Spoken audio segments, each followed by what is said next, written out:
හරි කියන්න. තනග මේ ඔල්රෙඩි සද්ද නැද්ද කටේ? හා. ඊට පස්සේ දෙවෙනි එක තමයි නුගපලය කුඩා වුවත් නුග කියන්න. නුගගස විශාල වුවත් නුගපලය කුඩා වන බැවින්. එහෙම නේ තිබුණේ? හරි. ඊළඟ එක මොකද්ද? ඊළඟ එක මොකද්ද?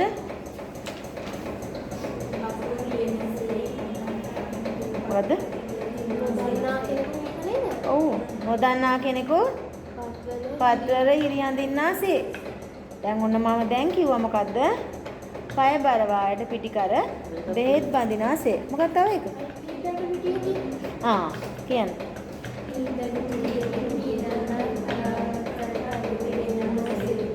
ආය කියන්න. හීදඬු පිටියකින් හීදණ්ඩා හයාගත් කලට පෙනෙන්නාසේ. දැන් ඔබ පොත බලාගෙනනේ කිව්වේ. පොත බලන්න නැතුව කියන්න පුළුවන් වෙන්නට ඕන. හරි. මොකද්ද මේ පය බර වායට පිටිකර බෙහෙත් බඳිනාසේ කියලා කියන්නේ? මොකද්ද පය බර වායට පිටිකර බෙහෙත් බඳිනාසේ කියලා කියන්නේ? පය කියලා කියන්නේ කකුලට. කකුලේ තියෙන බරව රෝගයට කොහෙටද බෙහෙත් බඳින්නේ? පිට කොන්දේ? ඔව් පිටේ හරි නැත්නම් උර පත්තේ. දෙකෙන් එකක් ඕන එකක් කියන්න. උතර පිටේ හරි උර පත්තේ හරි බෙහෙත් බඳිනවා වගේ. එතකොට මොකද්ද මේක අපි කියන්නේ මොනවා කියලාද මේ වලට? උපමා නෙවෙයිනේ. උපමා නෙවෙයි මේ වලට කියන්නේ. මොනවද මේ වලට? ආප්තෝපදේශ. මේවා මොනවද? ආප්තෝපදේශ. හරි? එතකොට මේ වලින් උපදේශ දෙන්න තමයි ධර්මසේන හාමුදුරුවෝ උත්සාහ කළා තියෙන්නේ. එතකොට ගැමි ජනයාට ගැමි වහරේ දෙන උපමාම යොදාගෙන රූಢි උපයෝගී කරගෙන හරි?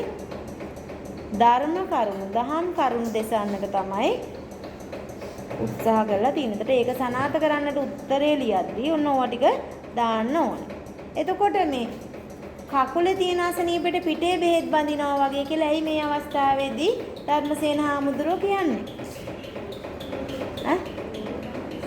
ලෝභකම හින්දා. වෙන විදියකට කිව්වොත් එහෙම? තව විදියකට කියන්න බලන්න. කරන්න ඕන දේ නෙවෙයි යා කරන්නේ. සුදුසු දේ නෙවෙයි නේද කරන්නේ? සුදුසු දේ මොකද්ද? මට්ට කුණ්ඩලී වෙද දුරෙක් ළඟට අරගෙන ගිහිල්ලා බෙහෙත් කරවන එක. එතකොට එයාගේ තියෙන මසුරුකම නිසා එයා මොකද කරන්නේ? බෙහෙත් ගන්න දරුවව අරගෙන යන්නේ නැතුව එයා ගිහිල්ලා එක එක වෙද දුරන්ගෙන් බෙහෙත් අහගෙන එනවා. හරි? එතකොට අවස්ථාවට සුදුසු දේ නොකරන නිසා, උචිත දේ නොකරන අවස්ථාවකදී භාවිතා කරන නිසා තමයි මෙන්න මේ යෙදුම යොදාගෙන තියෙන්නේ. හරිද? ඊළඟට කියනවා ඇස්සර හන්නට තොල අඳුන් ගානාසේ. ඒ කියන්නේ මොකක්ද? ඇස් අරසන්නට ඇස් කියලා කියන්නේ දන්නවනේ. අඳුන් කියලා කියන්නේ ගානේ අංජන. මේ ඇස් වල ගාලා තින්නේ මෙම්මත් ගාලා තිනවනේ. අන්න ඒව ගානේ ඒ ඇහැට ගානේ කොහෙද ගාලා තින්නේ? තොල් වලට ගන්න. ඒ කියන්නේ කරන්න ඕන දේ නේතුව ඊට පරිබාහිර ක්‍රියාවක් සිද්ධ කරනවා කියලා. හරිද? හරි. වරදවා කරන පිළියම් හේනුත්. වරදවා කරන පිළියම් හේනුත් කියලා කියන්නේ වැරදි ආකාරයට කරන ප්‍රතිකාර හින්දා. හරි? අවස්ථා දැන නිදන් බලා. අවස්ථාව දැන නිදන් බලා කියලා කියන්නේ එතන නිදන් කියලා කියන්නේ රෝගයේ මුල. හරි? රෝගයේ ස්වභාවය හඳුනාගෙන රෝගයේ මුල දැනගෙන කරන පිළියමක් නොවන හේනුත්. මේ රෝගයට අදාළ පිළියමක්ද වෛද්‍යවරු කිව්වේ? නෑනේ. අන්න ඒක තමයි මේ මෙතනදී කතා කරන්නේ. මේක දෙඩේට තියෙන ප්‍රතිකාරයක් නෙවන හින්දා බෙහෙත් කෙරමින් සිටියේදී ඔන්න ප්‍රතිකාර කර ඉන්නකොට ඒ විෂයට ප්‍රතිනියත මන්ත්‍රාදිය තිබියදී ඒ විෂයට කියලා කියන්නේ දැන් මෙතන විෂය කියලා කියන්නේ මොකක්ද? මෙතන විෂය කියලා කියන්නේ මොකක්ද? විෂය කියලා කියන්නේ දැන් මේ තියෙන මේ රෝගෙට. ඒතර එක එක රෝගයට එක එක බෙහෙත් දෙන්නේ. එහෙම නේද? දැන් උණට දෙන බෙහෙත හෙම්බිරිස්සාවට දෙනවද? බඩේ අමාරුවට දෙන එක උණට දෙනවද? නැහැනේ. ඒකට බඩේ අමාරුවට වෙනම බෙහෙත් තියෙනවා. හෙම්බිරිස්සාවට වෙනම බෙහෙත් තියෙනවා. නේද? තව උග්‍ර රෝගයක් තියෙනවනේ ඒකට වෙනම බෙහෙත්. දැන් මෙතනදි මොකද වෙන්නේ? රෝගයට නෙමෙයි බෙහෙත් කියලා තියෙන්නේ. අන්න ඒක තමයි දැන් මේ කියන්නේ.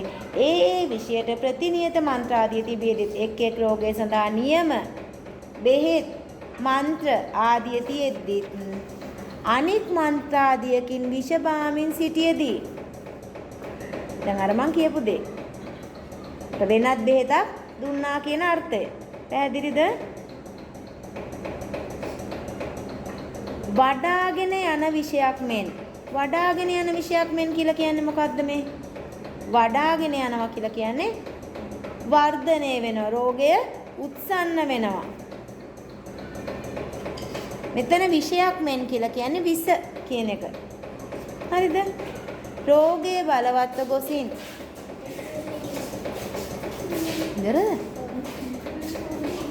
රෝගය බලවත් වෙන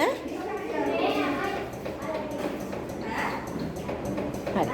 රෝගයේ බලවත්ව ගොසින්. ඒ කියන්නේ රෝගය වැඩි වර්ධනය වෙලා. හරිද?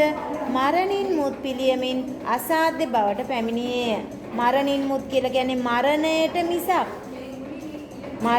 මිසක් ප්‍රතිකාර වලින් පළක් නොවි රෝගය වඩා උත්සන්න අවස්ථාවට පැමිණිලා තියෙනවා.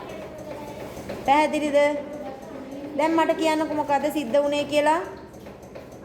පළවෙනියටම සිද්ධ වුණා මොකද්ද? එයාගේ ලෝභකම ප්‍රකාශ එයාගේ ලෝභකම හෙළි වෙන අවස්ථාව කියන දැන් මේ 13 ළමයි. ඔයාලත් එන්න සිංහලනේ. ආගන්න එන්න. ලයිබ්‍රරි යන්නේ නැහනේ. එන්න. ඉතින් ඕක කකා එන්න. හරි. එන්න බමුණාගේ ලෝභකම ප්‍රකාශ වෙන අවස්ථාව. පළවෙනි අවස්ථාව මොකද්ද? මොකද්ද පළවෙනි අවස්ථාව?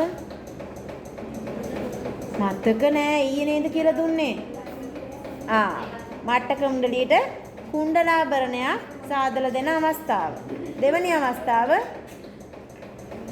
පාණ්ඩු රෝගය හැදිච්ච අවස්ථාවේදී ඒකට ප්‍රතිකාර කරන අවස්ථාව. එතකොට ඒ අවස්ථාවවලදී යොදාගත්ත ආප්තෝපදේශ රූඩි තිබ්බනේ. අන්න ඒව දාලා තමයි පැහැදිලි කරන්න ඕනේ. පැහැදිලිද? හරි. එකල බමුණානෝ. දැන් එකල බමුණානෝ කියන්නේ මොකද්ද? ඔය එනවද?